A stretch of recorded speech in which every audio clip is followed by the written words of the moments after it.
report from the Social Security and Medicare trustees says retirement benefits could run out sooner than expected.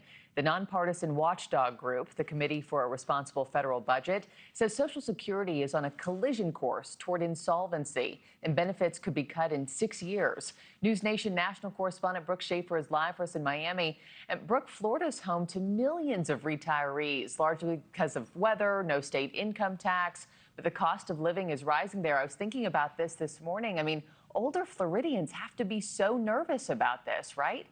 Yeah, this new report, Markie, leaving a lot of people anxious about what this means for the future of Social Security. Social Security's trustees warned this month that rising health care costs and government spending mean the program's retirement trust fund is projected to be depleted in 6 years by the end of 2032.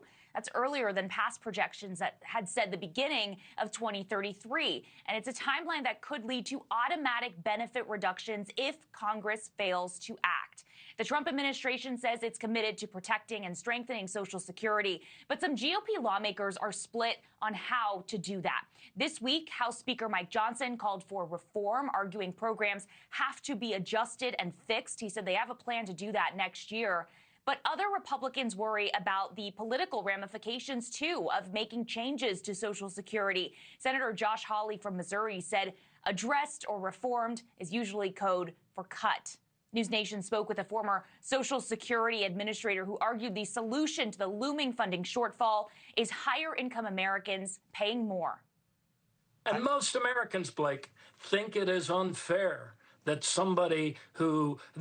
wealthy people don't pay the same tax rate as a custodian in a school or a teacher. That solution will involve scrapping the cap at some level of income, because none of them really supports cutting benefits, which in fact haven't really kept pace with inflation. Now, if this timeline continues, according to this new report, Markie, beneficiaries could see a 22% cut in their monthly Social Security checks by the end of 2032. Yeah. Markie? And not only worrisome for those who are getting older, but also those in the sandwich generation who are taking care of parents and kids at the same time and adding this to their plate as well. Brooke, we're going to follow this one closely. Please keep us posted. We'll check back in. Thank you for watching. Subscribe below and download our NewsNation app right now on your phone, and you will get fact-based, unbiased news for all Americans.